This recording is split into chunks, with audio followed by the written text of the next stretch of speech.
रामगढ़ गांव के एगो प्रचलित कथा है। दोपहर के 12 बजे से लेके आधी रात के 12 बजे तक गांव के बीचों बीच बनल एगो गुफा से अजीबो गरीब आवाज आवेली। ई आवाज में इतना दर्द होखेला कि सुनला मात्र से ही दिल के धड़कन तेज हो जाला। ई गुफा के पास से गुजरे वाला हर शख्स के ओकर नाम गुफा के अंदर गूंजत सुनाई देवेला। ऐसन में ई गुफा के रहस्य जानल बड़ा इंटरेस्टिंग होखी। साल 2013 की बात है, जब दो पैरानॉर्मल इन्वेस्टिगेटर अभिमन्यु और रिहान के ई गुफा के रहस्य जाने के खातिर बुलावल गईल। साहब, ई गुफा के सच होखी बहुत खतरनाक। हम तो आपसे वही भी कहता नहीं कि अंदर जाए के चीज छोड़ दी। अरे गोपाल जी, हमनी के तो ई ड्यूटी है। हमार डिपार्टमेंट हमनी के जौन टास्क देवेला ओके तो पूरा करे के ही पड़ी। अच्छा साहब, तो ठीक बा। उम्मीद है कि आप जल्दी ही लौटी हैं। शाम के करीब 5 बजे एकदम गुप्त तरीका से दोनों पैरानॉर्मल स्पेशलिस्ट ओ भूतिया गुफा के अंदर दाखिल भइले। पिछला 37 साल से ये गुफा के अंदर से भयानक आवाज और खतरनाक हरकत होखत रहे। एक तो ई गुफा गांव के बीचों बीच आइल बा, त ऐसे में गांव के लोगन के ई गुफा के खौफ के खत्म करे के ही पड़ी। और ये तब्बे खत्म होगी जब अंदर से एक खौफनाक आवाज और खतरनाक आकर्षण खत्म होगी। अभिमन्यु और रिहान के अंदर दाखिल होखला के बाद ही गुफा में उनकर नाम के गुस्सैल आवाज गूंजे लागल। चला जा यहीं से, मरबा दोनों। तू लोग इस दर्द के दुनिया से बाहर निकल जा। अभिमन्यु और रिहान, मौत की तारीख आज रात 12 बजे।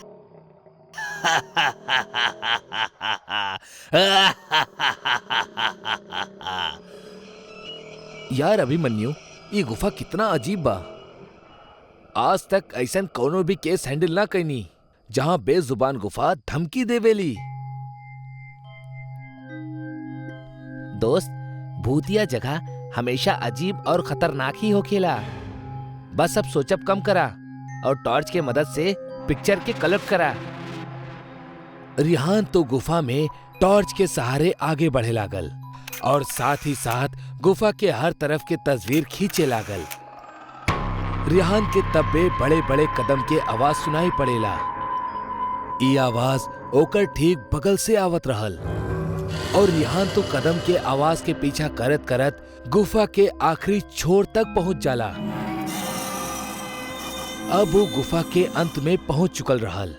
ओकरा गुफा के अंत में एगो दरवाजा दिखाई देहलस। उ दरवाजा पे लिखल रहल, दूसर दुनिया के दरवाजा।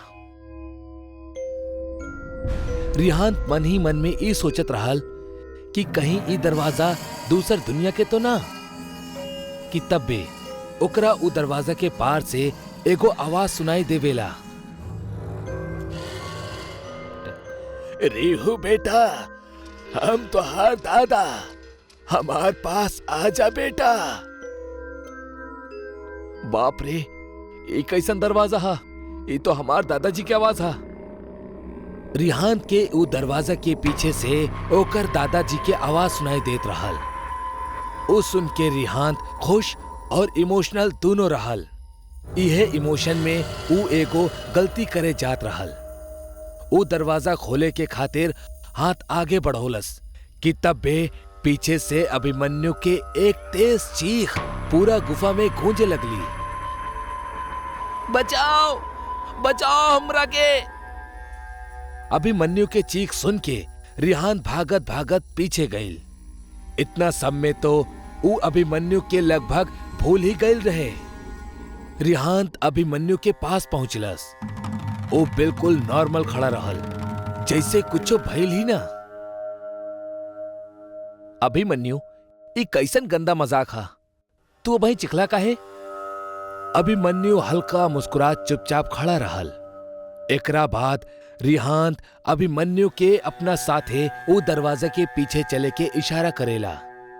दोनों वो गुफा के आखिरी छोर पे यानी के वो दरवाजा तक पहुंच चुकल रहले, जहां से दूसर दुनिया के रास्ता शुरू हो खेला। अभिमन्यु, यार ई देखा, पता है हम अबही तुरंत कुछ देर पहले ही अपना दादाजी के आवाज ई दरवाजे के पीछे से सुन ली है। हमरा के लगा था एकरा पीछे मरल लोगन के दुनिया हा। त दरवाजा खोल के देखला ना, ऐसने ख्वाब में पोल काहे बांध रहल बड़ा। सही कहला, हम दरवाजा खोला तानी। रिहांत दरवाजा खोले ही वाला रहल कि तब बे ओकर नजर अभिमन्यु के शरीर पर पड़ेला।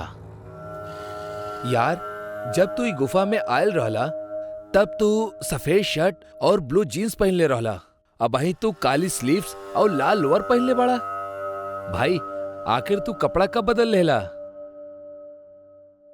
तब बे अभिमन्यु के दांत बाहर आवे लगेला।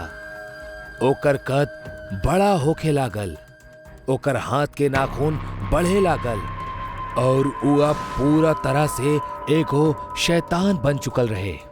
वो डरावनी हंसी के साथ एक भारी आवाज में कहेला, तोहर अभिमन्यु के ता हम 10 मिनट पहले ही ये दरवाजा के पार भेज देनी, जब तू ओकर चीख सुन ले रहला। तू तो बस एक जरिया रहला, काहे की शिकार हमेशा ई दरवाजा के पास लाकर ही होखेला। मतलब तू अभिमन्यु के मार डाला? कोनो शक बा तोहरा? ताजा ई दरवाजा के ऊ तरफ तो के तोहार दोस्त वही जे मिली जौन दुनिया से तू आयल बड़ा, वहां मरे के पहले लोग रहेले। अब तू जौन दुनिया में जइबा वही जा मरला के बाद लोग रहेले। दर्द की दुनिया में तोहार स्वागत बा।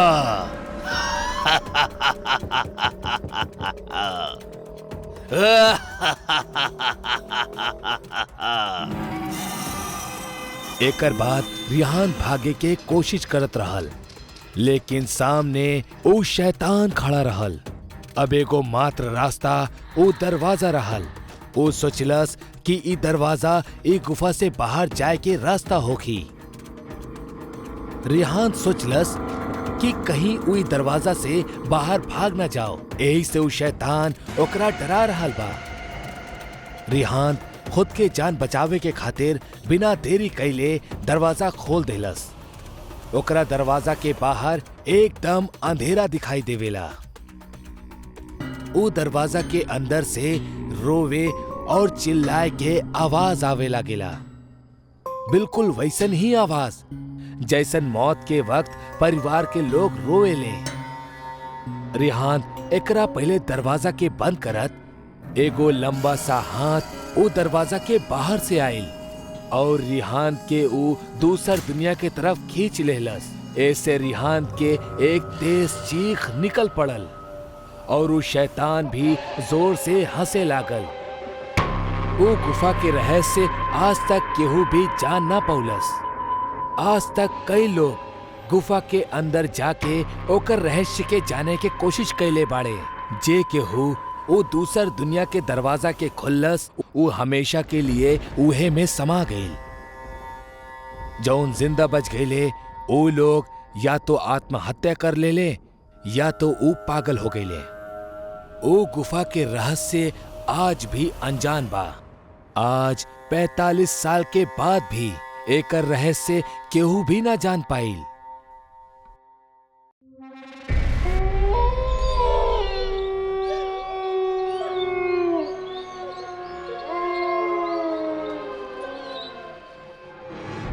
का यार राघव, कौने दिन तू मरवई बा? ए तरह हमेशा देर रात तक आपन आवारा दोस्तन के साथ गप्पे मारेला और हमेशा शाम तक बाहर घूमेला और हमरा भी जबरदस्ती अपना साथे घसीट लेवेला। अरे डरपोक इंसान, एमे तो इतना घबरात काहे बाड़ा? तहरा त अपन जिंदगी के परवाह नहीं खे, कम से कम हमार त करला। ए तरह अंधेरी शाम के ई भयानक जंगल से गुजरम मालूम बा कि कितना खतरनाक हो सकेला। अच्छा तब बतावा कितना खतरनाक होगी। अब वही कोनो हॉरर फिल्म के तरह हमरा पीछे से पायल खनके की आवाज सुनाई दी, पेड़ के पीछे से छिप के हमरा पर केहू नजर रख ले होगी और तब्बे हमने कोनो मधुर संगीत के धुन सुनाई दी। राघव वही इतना बोले ही रहल कि तब्बे ऊ दोनों के ठीक अपना पीछे कौनो औरत के गाना गाए की आवाज सुनाई पड़े लगल। रात होखे वाला बा, कहर ढावे वाला बा, मौत आवे वाला बा, मौत आवे वाला बा। रात होखे वाला बा। ई गाना के सुन के मोहित और राघव दोनों के मानो सांप सूंघ गए होगी। दोनों के कदम अपन जगह से आगे बढ़बे न करत रहे। तब बे मोहित कापत आवाज में राघव के बोलेला, राघव हम तोरा के मना कले रहनी ना, तेरा सूरज ढलक के बाद इस जंगल से गुजरल ठीक नहीं खे। देख लेला ना अंजाम। अब एमे भी भूत वाली बात छेड़ के का जरूरत रहे। का तू वक्त और हालात ना समझेला?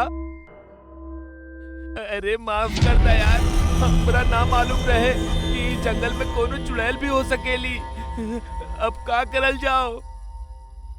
हमरा इस चुड़ैल के बारे में ज्यादा कुछ तो पता नहीं खे, लेकिन गांव वाले लोग बतावेले कि ये गाना गावे वाली चुड़ैल बिया, जे कवारन लेकन के देख के उनकरा अपन तरफ आकर्षित करे खातिर मायावी संगीत के उपयोग करेली, और जे केहू भी ई माया में फंस जाला ई चुड़ैल ओकरा के मार देवेली। यही से सीधे चला। तब्बे पीछे से ऊ चुड़ैल के संगीत बंद हो जाला और ऊ एगो डरावनी आवाज में बोले, का तू लोग आपस में खुसुर पुसुर करा ताड़ा? चुपचाप उल्टा कदम हमार तरफ आवा, चाहे अपन हाथ से जिंदगी गवावा।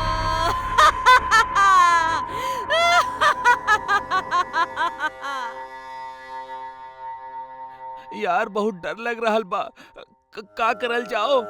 हमरा तो अब एक रास्ता नजर आ रहल बा। ऊ का शरीर के पूरा ताकत लगा के बस भागा यही जैसे। मोहित ऐसे पहले कि राघव के रोकर राघव वहां से भागे लागल। अरे रुका राघव, तू अपना मौत के बुलावा दे रहल बड़ा, ऐसा मत करा भाई। तब बे मोहित के ये एहसास भइल कि ऊ गाना गाए वाली चुड़ैल के संगीत पूरा तरह बंद हो चुकल बा, और ऐसा लागता कि ऊ ओकर पीछे से अब हट चुकल बाड़ी। मोहित के डर तब बहुत लगत रहे, लेकिन थोड़ा हिम्मत जुटा के ऊ पीछे मुड़ेला तो ओकरा वो चुड़ैल कहीं भी ना दिखेली। भगवान तो हर लाख लाख शुक्र है जो तू चुड़ैल के हमार पीछे से हटा देला। लेकिन एक मिनट, वो चुड़ैल आखिर अचानक गइल कहाँ? हमरा पूरा यकीन बा ऊ राघव के पीछे गइल होखी। हे भगवान, अब हम राघव के मदद कैसे करी? मोहित के बिल्कुल भी समझ ना आवत रहे कि वो करे तक का करे, काहे कि अब धीरे धीरे अंधेरा आपन कहे ढाए लागल और रात आपन डरावना रूप ले जात रहली। तब बे मोहित के दिमाग में ख्याल आवेला कि काहे ना जल्दी से गांव वालन के बुला लेवल जाओ और फिर राघव के ढूंढे निकलल जाओ। मोहित पहले तक जंगल से बाहर की तरफ भागल। खुशकिस्मती से बीच में ओकर सामना वो चुड़ैल से ना भइल। गांव पहुंच के वो फौरन कुछ गांव वालन के अपन आप बीती और राघव के स्थिति के बारे में बतौलस। गांव वाले भी मोहित की कहानी सुन के दंग रह गईले, लेकिन वो सब ओकरा ऊपर यकीन कैले, काहे कि पहले भी ऐसन कुछ गांव वालन के साथ हो चुकल रहल।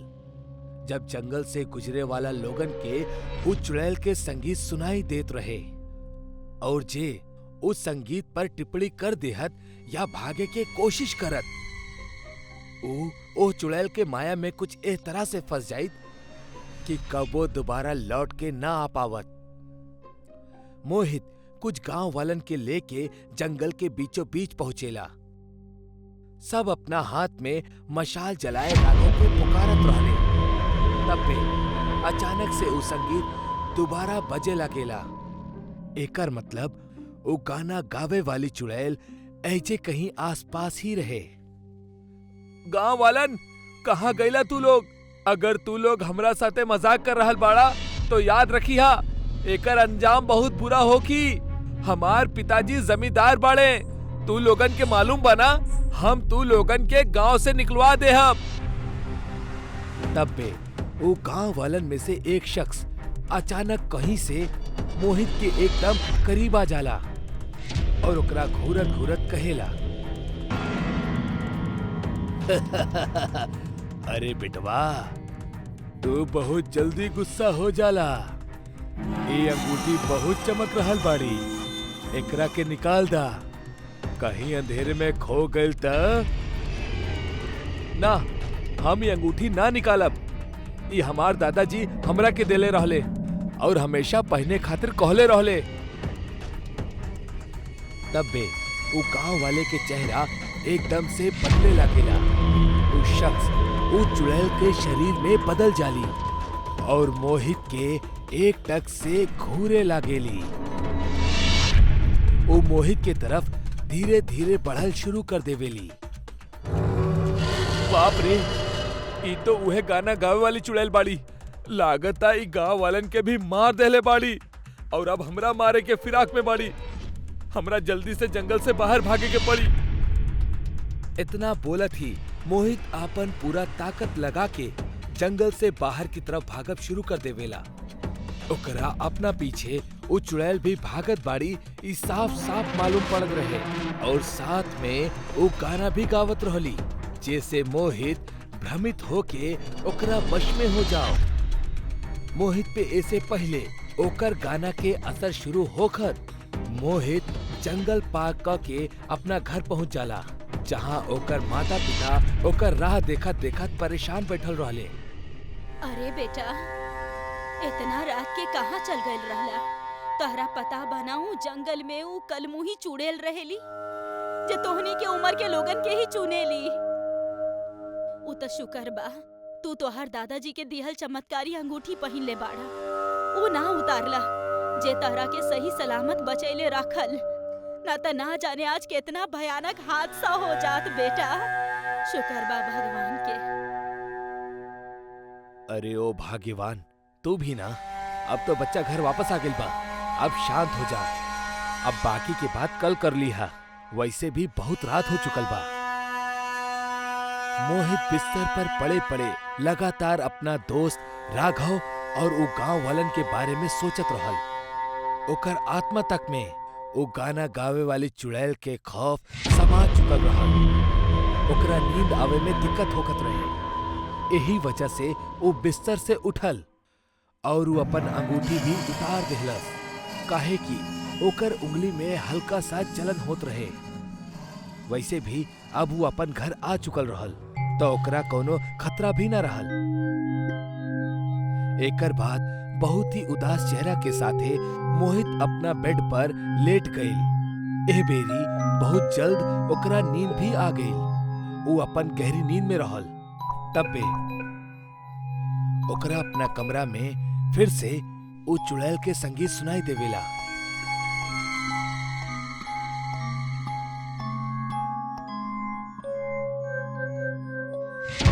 मोहित अपना बिस्तर पे एकदम अजीब तरह से छटपटाए लागेला और एकर साथ ई सीन यही जे एंड हो जाला। अब सुबह हो चुकल रहे। मोहित अपना नींद से जागेला। ओकरा अपना ही घर में अपन माता पिता के छाती पीट पीट के रोवे के चीख सुनाई देवेली। मोहित ऐसे बहुत चौंक जाला। मोहित तब बे टेबल के तरफ अपन अंगूठी लेवे खातिर देखेला, लेकिन ओकरा अपन अंगूठी वहीजा ना मिलल, जबकि ओकरा अच्छे से याद बा पिछला रात सुतला से पहले वो यही टेबल पर अपन अंगूठी निकाल कर रख देले रहल। खैर ओकरा खातिर अंगूठी ढूंढे से ज्यादा जरूरी रहे बाहर के माहौल जानब, काहे कि ओकर बेचैनी अब बढ़त ही जात रहे। ऊ अपन कमरा से बाहर निकल के आवेला कि ओकर माता पिता एगो लाश के पास सिर रख के बहुत ज्यादा रो रहल बाड़े। ई देख के मोहित समझ जाला कि जरूर ई ओकर दोस्त राघव के ही लाश होखी, जेकर खातिर ओकर माता पिता शोक मना रहल बाड़े।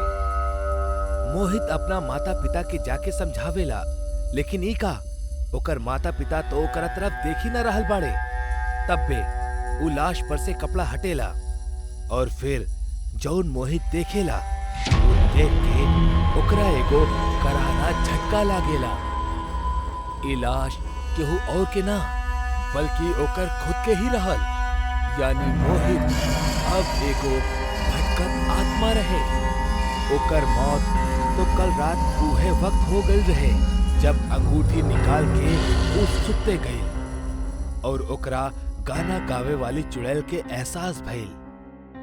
और उहे वक्त वो चुड़ैल मोहित के गले पे अपन दांत गड़ा के ओकरा मार देहलस। मोहित के अंगूठी ना निकाले के चाहत रहे, काहे कि उ चुड़ैल भले जंगल में ओकरा के ना मार पौलस, लेकिन उ ओकर पीछा करत करत उ ओकर घर तक, ओकर कमरा तक पहुंच गल रहे।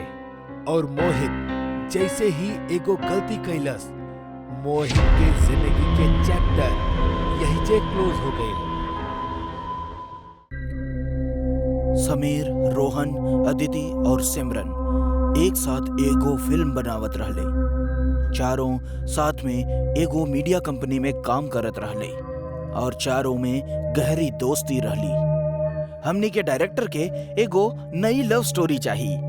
अरे यार, आजकल के लव स्टोरी तो एकदम कॉमन हो गइल बा। हाँ, कुछ यूनिक और अलग कहानी लावे के पड़ी जेकरा से ऑडियंस के मजा आए। हम सुनले बानी शहर के पुराना बंद पड़ल लाइब्रेरी में बहुते सारा किताब रखल बा और उस सब में बहुत सारा अनसुना कहानी बंद बा।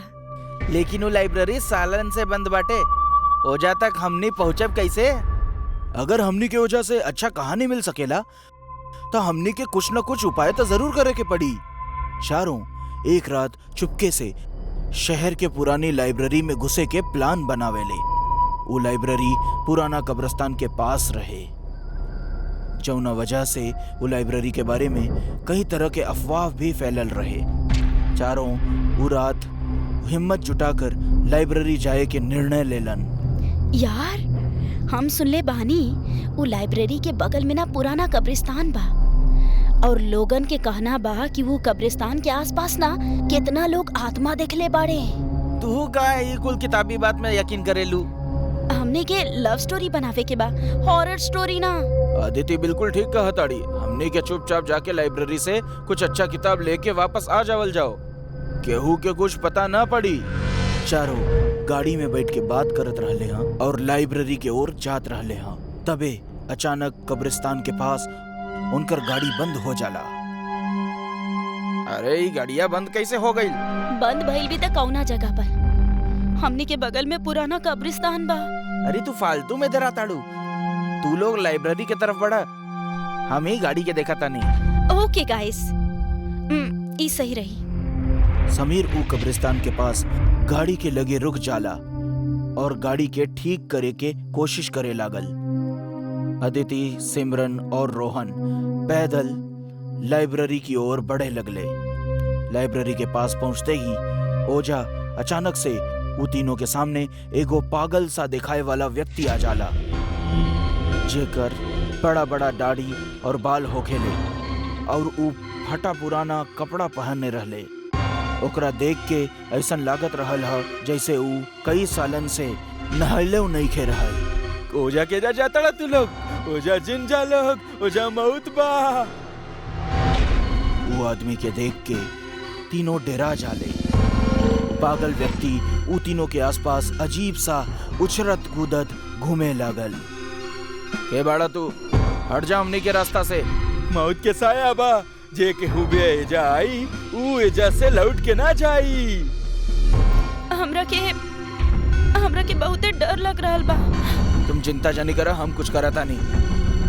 रोहन ओजा पड़ल एक लाठी से ऊ पागल आदमी के मार के भगावे के कोशिश करे लागल। ऊ व्यक्ति ऊ तीनों के देख के पगलन के तरह हंसत की ओजा से चल गई। तू तीनों के जाए के समय आ गइल बा। अगर अपन जान बचावे चाहताड़ा तो चल जाए जैसे, वरना सब मर जाइए। ऊ इंसान ऐसन काहे बोलत रहे? अरे यार, तू एक पागल के बात पे विश्वास कर ताड़ू, ओकरा अपन खुद के होश नहीं खे। चला जल्दी से जौन काम करे आयल रनी वो कर लेवल जा। तीनों लाइब्रेरी के पीछे वाली खिड़की के शीशा तोड़ के लाइब्रेरी के अंदर घुस जाले। लाइब्रेरी में कई तरह के पुरान किताब पढ़ल रहले ह। वो तीनों लव स्टोरी की किताब ढूंढे लगलन। वो लाइब्रेरी में चारों ओर अंधेरा रहल। तबे अचानक से एक किताब अदिति के पास आके गिर जाली। वो किताब एक सफेद कपड़ा से लिपटल रहे और ओकरा ऊपर कई तरह के धागा भी बंधल रहे। ई कवन किताब बा और ई कपड़ा में काहे लपेट के रखल बा? अदिति सारा धागा और कपड़ा निकाल के वो किताब निकाले ली। वो किताब के ऊपर राजकुमार और वैश्या के प्रेम कहानी लिखल रहे और वो किताब के ऊपर कुछ अजीब सा चित्र भी बनल रहे। अदिति वो किताब के देख के खुद के रोक नहीं खे पवली। तारा के कोनो अच्छा किताब मिलल का? ई देखा, ई किताब के टाइटल कुछ यूनिक लग रहल बा और तो और ए पर बहुते अजीब चित्रकारी भी कइल गइल बा। देखा, ठीक बा, हमने एकरा ना बैग में रख लेता नहीं, वो हमनी बाद में पढ़ ले। अब ई किताब के हम अपन पास रख लेता नहीं। अदिति वो किताब के अपना बैग में रख ले ली। अचानक अदिति के लागल के बैग के अंदर वो किताब अपने आपे खुले लागल और बंद होवे लागल। तबे वो किताब के अपना बैग से बाहर निकल ली और अचानक एक तेज हवा के झोंका आई और वो किताब के पन्ने पलटे लागल। का हो रहल बा? ई सब का हो रहल बा? ई किताब के पन्ना अपना आप कैसे पलट रहल बा? तबे वो किताब के पन्ना पलटब बंद हो जाले। वो किताब के पन्ना एक जगह पे आके रुक जाले। वो पन्ना पे राजकुमार और ओकरा पैर के पास बैठल लड़की के तस्वीर रहल ह, जेकर कपड़ा से वो एक वैश्या दिखात रहली ह। अदिति वो पन्ना के पढ़े लगली। राजकुमार और वैश्या के प्रेम कहानी। ओह, ऐसन कहानी तो धूम मचा दी। जैसे ही अदिति वो पन्ना के पढ़े लगली, ओकर होश उड़ गईल। वो डरा के वो किताब के फेंक देली। तबे वो देखली कि वो किताब पे बनल वैश्या के तस्वीर ओझा से गायब हो जाला और वो औरत अदिति के सामने खड़ी रहली है। तू तो राजकुमार के प्रेमिका बाड़ू ना, जेकर तस्वीर किताब में रहे, लेकिन तू बाहर कैसे आ गइलो? वैश्या अपने घुंघरू बजावत की अदिति के सर के अपने पैर से दबा देवेली। अदिति के मुंह से आवाज निकलब बंद हो गई। अदिति ओकरा से जान के भीख मांगे लगली, लेकिन वैश्या अदिति के सर के अपना पैर तले कुचल देवेली और अदिति के आंख और जुबान बाहर आ गई रहे। ओकरा नाक से खून बहे लागल और वहीं पे ओकर मृत्यु हो गई। वैश्या अपन बाल बांध के ओजा से गायब हो गई। हमने के एजा से निकले के चाहिए। हमने सारा बुक्स इकट्ठा कर ले बानी, एमे जरूर कुछ न कुछ अच्छा मिल जाई। राहुल और सिमरन अदिति के ढूंढे लगले। सिमरन के नजर अदिति पर जाला। ओकरा देख के ऐसा लागत रहल ह माना जैसे वो बैठ के किताब पढ़त रहली है। अरे यार अदिति, चला, हमने के यहाँ से निकले के बा। तू यहाँ बैठ के किताब काहे पढ़ रहल बाड़ी? अदिति के कोनो जवाब ना मिलला पर सिमरन ओकरा पास जाली और ओकरा कंधा पर हाथ रख ली। अदिति के लाश लुढ़क के गिर जाली। सिमरन अदिति के देख के डेरा जाली और वो जोर से चीखे लगली। का भइल? काहे चिल्ला बताड़ू? अदिति, अदिति, अदिति। रोहन अदिति के लाश देखकर हैरान हो जाला और ऊ सिमरन के हाथ पकड़ के ओजा से भागे लगल। तबे ऊ गलती से अपन पैर ऊ किताब के ऊपर रख देहलस। अदिति के ऐसन हालत के करे होई? ये देख के ऐसन लागता जैसे कोनो बुरा ताकत के काम होके। हमने के यहाँ से फौरन निकले के होगी। तबे वो किताब रोहन और सिमरन के पैर में फंस गई और दोनों गिर जाले। ई किताब यूं है किताब बा जे अदिति अपना पास रख ले रहली। रोहन और सिमरन वो किताब के देखे लगलन और देखते ही देखते किताब पे बनल वैश्या की तस्वीर अपना हाथ निकाल के रोहन के गला पकड़ ले ली। दोनों यह देख के डरा गए। अदिति रोहन के गला छुड़ावे के कोशिश करे लगली। तबे ओजा से ऊ वैश्या की तस्वीर गायब हो गई। तू ठीक तो बाड़ा ना? ये सब का हो रहल बा? ये जरूर शापित किताब बा। ये औरत की तस्वीर अचानक गायब कैसे हो गई? यही किताब अदिति के जान ले होगी। I'm sure। तबे सिमरन और रोहन के ऊपर गाड़ी के हेडलाइट के रोशनी पड़ल। बाहर समीर गाड़ी लेके आ गई रहे। सिमरन और रोहन के बहरे बुलावत रहले हा। अरे यार तू लोग सब बहरे आए क्या? गाड़ी ठीक हो गई बा, चला एजा से निकले के बा। सिमरन और रोहन वो किताब के ओजा ही छोड़ के गाड़ी के ओर भागे लगले। वो दोनों जैसे लाइब्रेरी से बाहर निकले की कोशिश करलन, ओजा वो वैश्या आ गई और अपना पायल बजावे लगली हा। दोनों ही देख के डरा गईलन।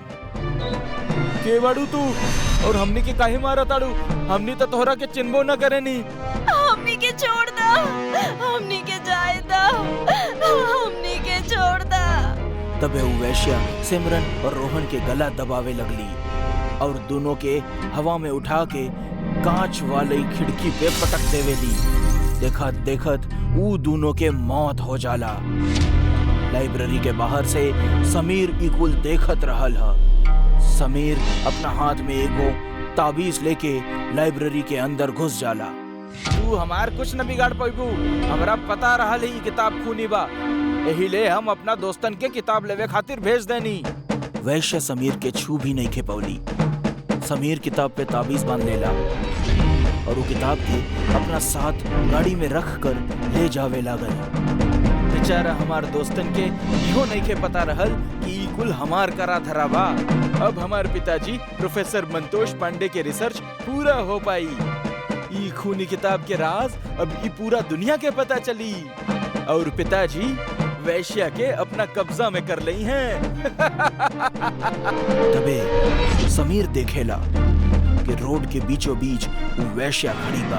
वो अपने गाड़ी के स्टीयरिंग घुमावेला और ओकर गाड़ी सीधा जाके कब्रिस्तान के दीवार में टकरा जाली। समीर के वहीं पर मौत हो जाला और वो किताब वहीं कब्रिस्तान के पास एक कब्र में गिर जाली और उन्हें दफन हो जाली।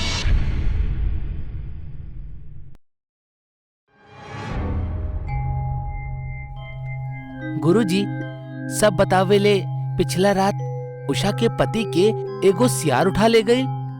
का वाकई सियार रहल या फिर सियार के भेष में केहू और अपन माया रचत बा? बेटा यह बात तक गांव वालन के समझ में ना आ रहल बा।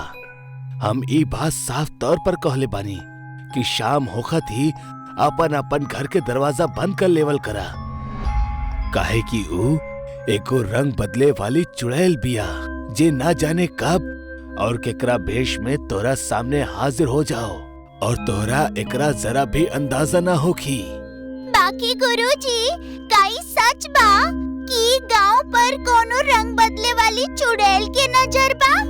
गुरुजी एकर पीछे के का कहानी बा? हमरा हिसाब से अब बहुत देर हो चुकल बा। बच्चा लोग अब तू लोगन के भी घर जाए के चाही। सूरज ढले वाला बा। ऐसे में ए तरह ठंड और अंधेरी शाम में अकेले ना घूमे के चाही। लेकिन गुरुजी आप सौम्या के सवाल के जवाब ना देले। आप उस चुड़ैल के हकीकत के बतावे से काहे घबरा रहल बानी? हकीकत त बड़ महात्मा पंडित भी ऐसन मनहूस पूर्णिमा के शाम ना बताई हैं। तब भला हम का चीज बानी। अब तू लोग अपना घरे जा, लेकिन जा समय हमार कहल गइल बात के खास ख्याल रखी हा। केहू भी दिखे ता ओकरा के ना टोकी हा, और अगर तोहरा केहू पीछे से आवाज लगावे ता ओकरा भूल के भी जवाब मत दई हा। ठीक बा गुरुजी, अब हमनी यही से जात आनी। सूरज ढले वाला रहल जब दो भाई बहन निखिल और सौम्या एगो बूढ़ पंडित की कुटिया से लौटत रहले। अक्सर वो दोनों उ पंडित के हाल समाचार जाने के खातिर आ ही जात रहले। आज वो दोनों उ पंडित से एगो रंग बदले वाली चुड़ैल के बारे में सुन के लौटत रहले। निखिल, जल्दी जल्दी चला, वो चुड़ैल कबो भी आ सकेली। घर पे मम्मी पापा भी इंतजार करत होइए।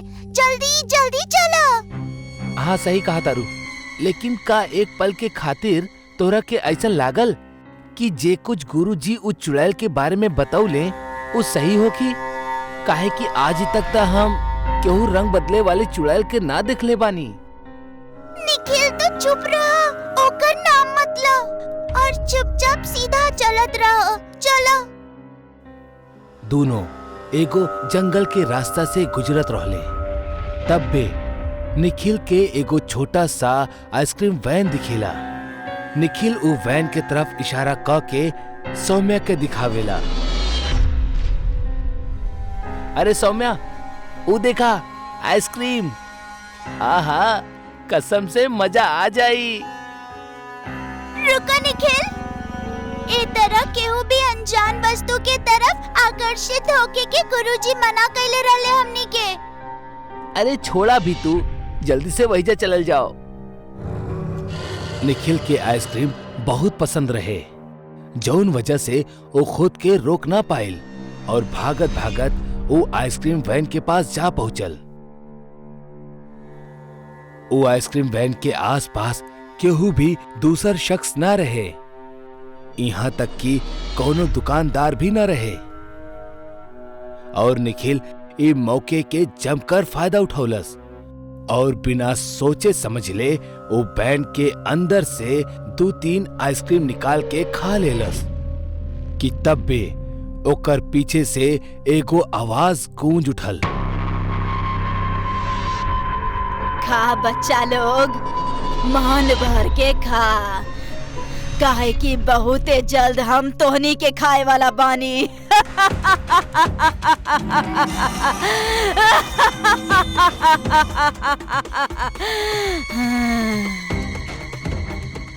ये अनजान आवाज और हंसी निखिल और सौम्या के होश उड़ा देहलस। दोनों धीरे धीरे पीछे पलटले त उनकरा जलल और बिखरल बाल वाली एगो औरत खड़ल दिखल, जौन उनकरा घूरत रहली। ऐसा लागत रहे जैसे उ चुड़ैल में भयंकर भूख होखे। निखिल और सौम्या दोनों उ डरावनी औरत के देख के डर जाले कि तब बे निखिल के चक्कर आवे लागल, जैसे वो बेहोश होके जमीन पर गिर पड़ेला। और तब बे वो औरत एकदम तेजी से उनकर तरफ बढ़ेली। निखिल और सौम्या आखिर गए कहां? बस यह सवाल अब उनकर परिवार वालन के मन में भी रहल, काहे कि रात के 12 बजत रहले और अब तक वो दोनों घर वापस ना लौटल रहले। अरे धारिणी, ना जाने हमार बच्चा लोग कहाँ रह गए। दोनों में से केहू भी अब तक ना लौटल। अजी हमरा के का कहे नी, हमार तक खुदे हाल बेहाल हो रखल बा। जबकि हम 50 बार समझाइले बानी कि शाम होते बच्चा लोग के घर से बाहर ना भेजे के बा। और आजकल तक गांव में हर जगह वो रंग बदले वाली चुड़ैल के चर्चा हो रखल बा। तू भी ना धारनी, कुछ भी बोले लू, शुभ बोलबू तो शुभ होखी। वैसे भी आज वो दोनों जिद करत रहले कि उनकरा के गुरुजी से मिले जाए के बा, ता हम जा देहनी। अब एमे हमार का गलती बा? अरे वो सब तो ठीक बा जी, बाकी बच्चा लोग के ए तरह अकेले भेजे के का जरूरत रहे। हाँ भाग्यवान, तू ही सही बाड़ू। लेकिन अब हमके ई बतावा कि का हमनी ऐसने बहस में समय गवाई या अपन बच्चन के ढूंढे खातिर कोनो कदम उठाई? आप खुद भी तो उन लोग के साथ जा सकत रह लेना। आप कहनी कि वो दोनों गुरुजी के पास जाए के जिद करत आड़े, तब तो हमनी के भी तुरंत गुरुजी की कुटिया पहुँचे के चाहिए। अब आगे के रास्ता हमनी के उहे दिखाई है। हाँ हाँ, तू सही कहा तारू। चला तुरंत गुरुजी के पास चल जाओ। दोनों बच्चन के एक साथ गायब होखला की वजह से केदार और धारिणी दोनों बहुत परेशान और हताश होके गुरुजी के कुटिया पहुंचले। वो दोनों वो कुटिया के मिट्टी वाले दरवाजा के थपथपावे लगले। कुछ देर में वो बूढ़ा पंडित अपन कुटिया से बाहर निकलेला। अरे तू दोनों इतना राती में यहीजा का कर रहल बड़ा? सब कुशल मंगल तो बा ना? अरे का कुशल मंगल महाराज, हमनी के दोनों बच्चा निखिल और सौम्या लापता बाड़े। का मतलब वो दोनों अभी तक घर ना पहुंचले? अरे गुरुजी, अगर हमार बच्चा लोग सही सलामत घर पर मौजूद होखत तो हमनी इतना रात गए आपके काहे कष्ट देती। अब आप ही हमने के कुछ सहायता करी। लेकिन हम दोनों बच्चा लोगन के सूरज ढलने से पहले ही घर भेज देले रहनी। वो जरूर घर पर ही हुई हैं।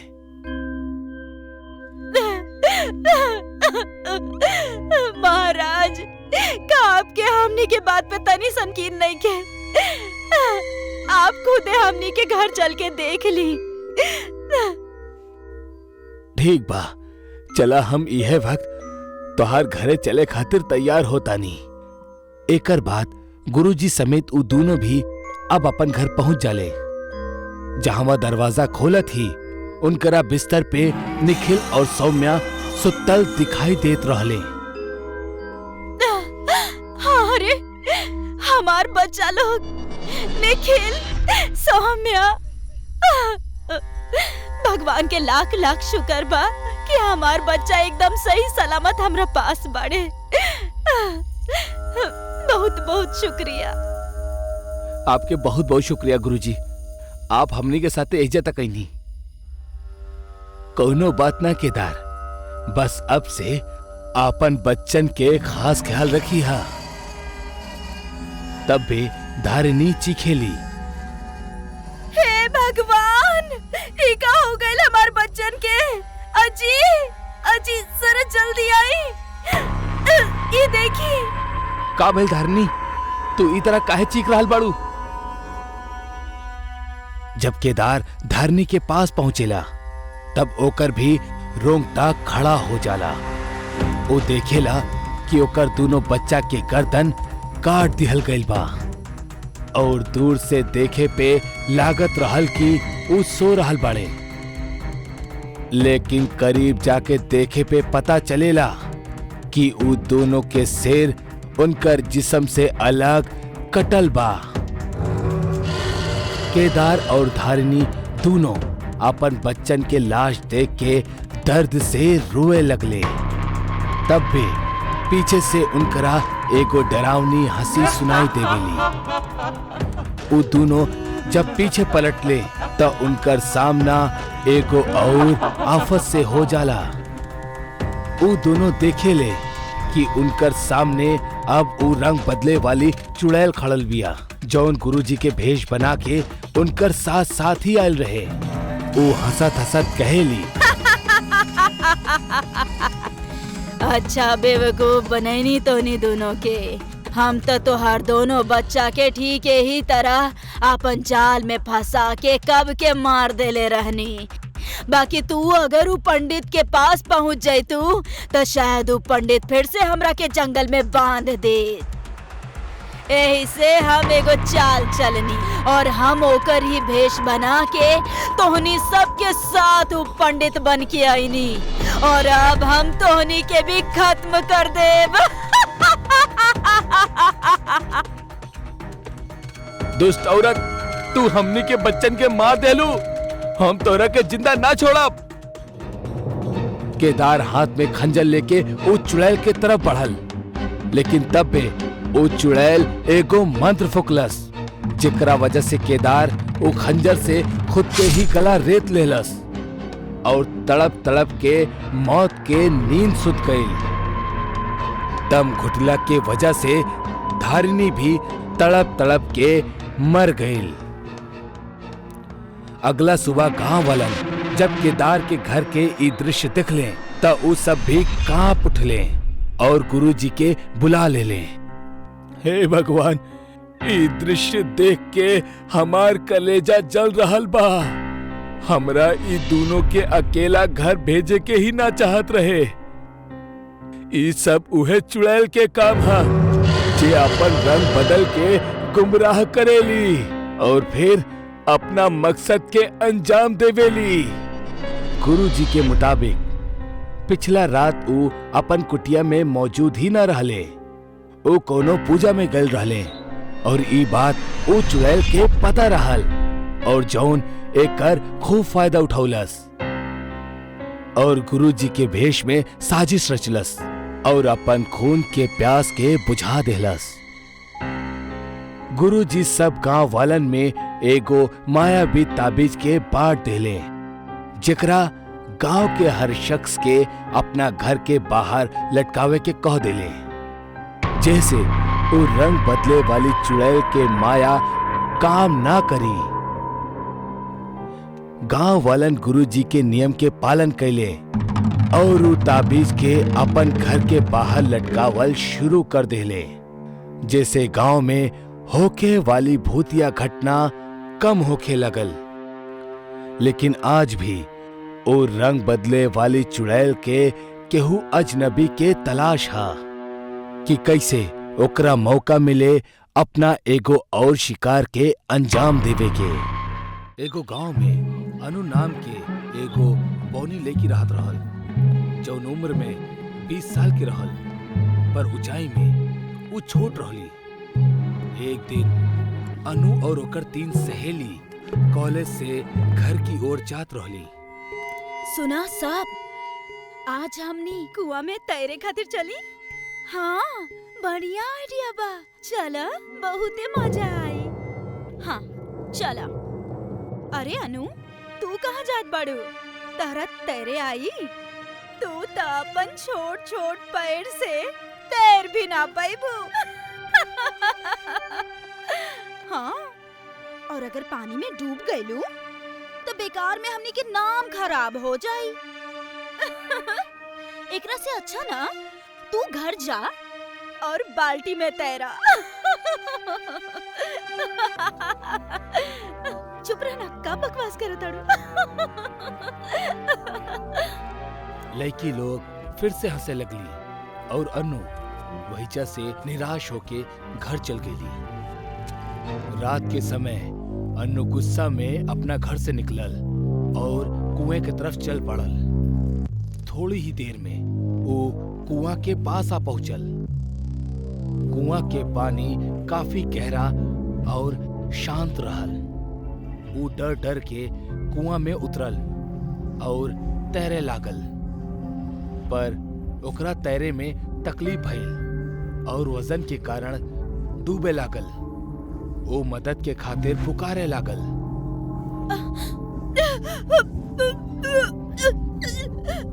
बचावा, बचावा, बचावा, क्यों बा, क्यों बा, क्यों बा, बचावा हमरा के। पर वहीचा ओकर आवाज सुने वाला केहू भी न रहल। धीरे धीरे ओकर आवाज शांत होके लागल और अनु कुआं में डूब के मर गई। अनु के मरला के बाद बादल के गरजब शुरू हो गई और अचानक कुआं में जोर से बिजली आकर गिर गई। वो बिजली की वजह से कुआं के पानी उबलत हुए ऊपर आवे लगल। पानी पूरा तरह से ऊपर आके रुक गए और पानी में से अन्नू के लाश बाहर आ गई। जैसे ही ओकर लाश ऊपर आयल, ऊपर बिजली गिरल और ओकर पूरा शरीर पानी पे जले लागल। शरीर पूरा जल गईला के बाद पानी पे खड़ा होके चलत चलत ऊ कुआं के बाहर आ गए। ऊ अपन आँख खोलस ता ऊ पूरा तरह से लाल हो चुका रहे। अन्नू के शरीर एगो बौनी चुड़ैल के बन चुकल रहल। अब उस सबके दिखावा तानी कि हमरा के तेरे आवेला कि ना। और वो बौनी चुड़ैल जोर जोर से हंसे लागल।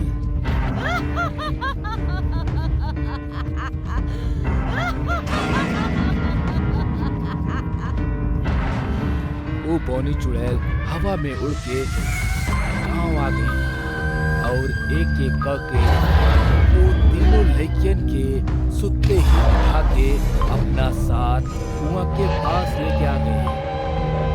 चुड़ैल उनकरा के जमीन पे लेटा के खुद कुआं में कूद गई और कुछ देर बाद तीनों लड़कियन होश में आईनी और अपना आसपास देखे लगली। रेखा, लीला, तू दोनों हमने ऐजा कैसे आनी? हमरा बहुत डर लग रहा बा।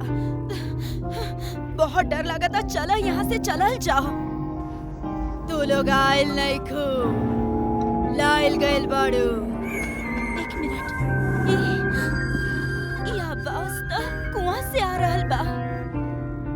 वो तीनों कुआं में झांक के देखली त अंदर अनु आराम से तैरत रहली। अनु, तू इतना रात के कुआं में का कर रहल बाड़ू? और अभी वो आवाज के कर रहे? वो सब छोड़, अंदर आवा, तैरल जा। हमरा ये ठीक नहीं के लागत। चला घर चलल जा। तीनों लड़की जाए लगली। उतने में कुआं से आवाज आई। रुका, ना तो सब लोग मारल जेबू। वो तीनों वही से रुकेनी। कुआं के पानी फिर से ऊपर आवे लागल। ई बार वो बौनी चुड़ैल पानी पे खड़ा रहली। हम कहता नहीं अंदर आवा। चुड़ैल के देख के तीनों बहुत डर गईली। लड़कियन के कुछ समझ में ना आवत रहल कि हो का रहल बा। लड़कियन के कुछ समझ में ना आवत रहल कि आखिर का करल जाओ। पर आखिर में हिम्मत क के वो सब पानी में उतर गईली और तैरे लगली। तू लोग हमार मजाक उड़ैले रहलू ना, तोहनी के एकर सजा मिली। तू लोग यही कुआं में हमेशा खातिर दफन हो जाइबा। इतना कह के वो जोर से चीखे लागल। ओकर चीखत ही तीनों लड़कियन डरे लगली और अचानक से चुड़ैल के ऊपर बिजली गिरत। बिजली के गिरत ही पानी के उबलब शुरू हो गई। पानी के गर्मी लड़कियन के महसूस होके लागल। वो पानी के बाहर निकले के खातिर तेजी से तैरे लगली। पर पानी बहुत उबलत रहल। यही से उनकरा तैरे में तकलीफ होखत रहली। धीरे धीरे उनकर शरीर लाल पड़े लागल और मांसपेशियां जले लागल। तीनों मदद के खातिर पुकारे लगली, चिल्लाए लगनी। बचावा! बचावा! केहू बा! केहू बा! बचावा! चुड़ैल जोर से हंसत रहली।